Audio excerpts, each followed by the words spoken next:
Any space mission exploring the high-energy universe must be prepared to react rapidly to a sudden and sometimes rare celestial event. Astronomers at ESA are prepared to seize an opportunity not to be missed and race against time to capture the light before it fades. An alert is received by the teams at ESA. They first check to make sure the spacecraft can safely be reoriented towards the new source.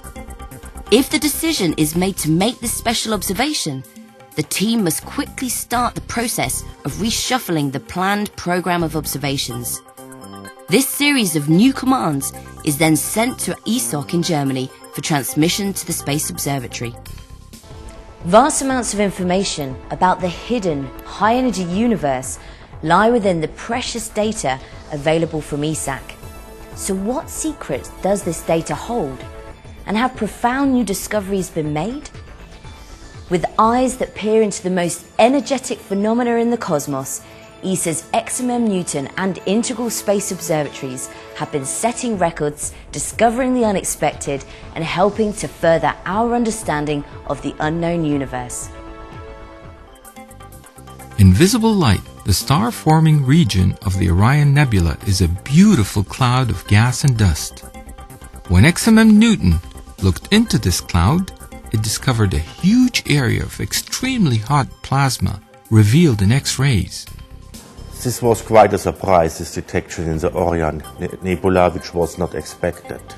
The Orion Nebula is a nearby region where young stars are created. And if you look to the infrared, you see basically a very big hole in the center, and it was simply thought that this is an empty space. Now we looked with XMM and find exactly a hot gas filling out all this hole in the center of the nebula. The surprising point is that this hole was filled basically from one single hot star, which emits an enormous wind and plasma wind and fills this whole cavity in this nebula. A supernova, marking the death of a massive star, can be bright enough to briefly outshine an entire galaxy. These explosions eject the outer layers of the star into the surrounding space, causing powerful shock waves.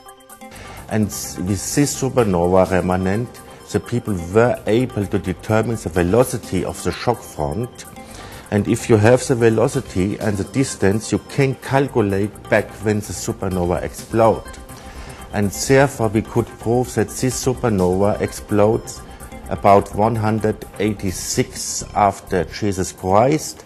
And there were records from China and most probably also in Roman books, records about this supernova, and therefore it's the oldest recorded supernova, and we could now, with XMM Newton, locate this supernova on the sky, which is not straightforward because at this time people were not using a coordinate system on the sky.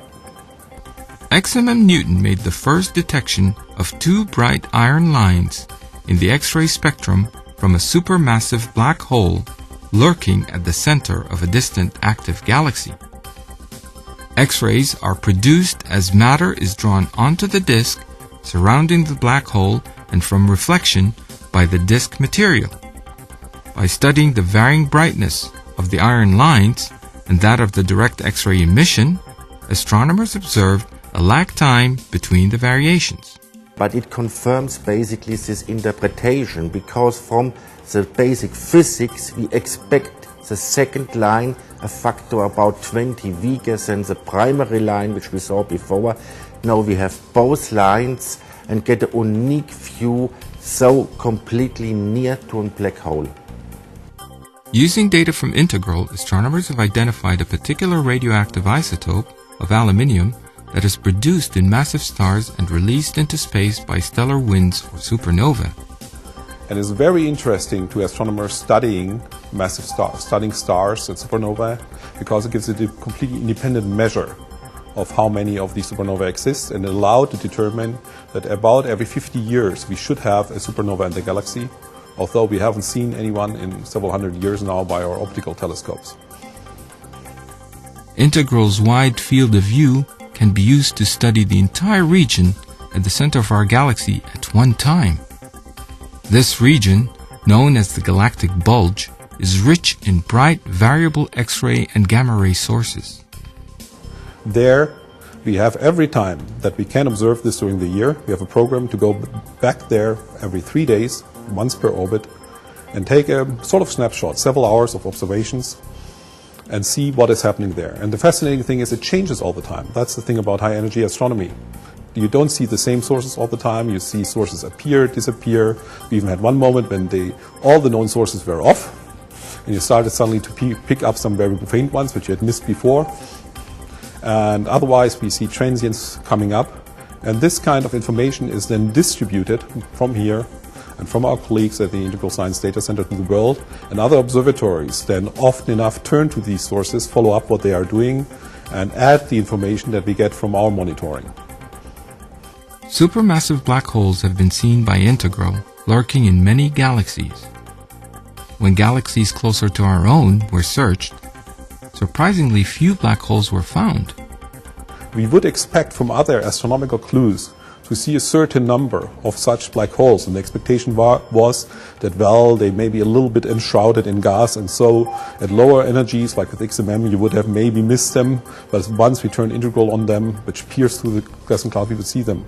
But now the evidence is becoming more and more clear that we are actually not seeing enough of them, which may either lead to that you need a completely different explanation for the high-energy background that you have, or that people have to involve an evolution in time, that actually these things have changed over the evolution of the universe, and we're not seeing exactly the same sources now in more recent universe than we expect that we get from other information looking further back in time with other telescopes. These really are just a small taster of the celestial wonders previously hidden to astronomers and revealed by these remarkable space observatories. XMM Newton and Integral will continue to keep watch on the ever-changing high-energy X-ray and gamma-ray universe, react to sudden, violent outbursts, and help to solve mysteries of the cosmos. I'm Rebecca Barnes. Thank you for watching the Science at ESA vodcast.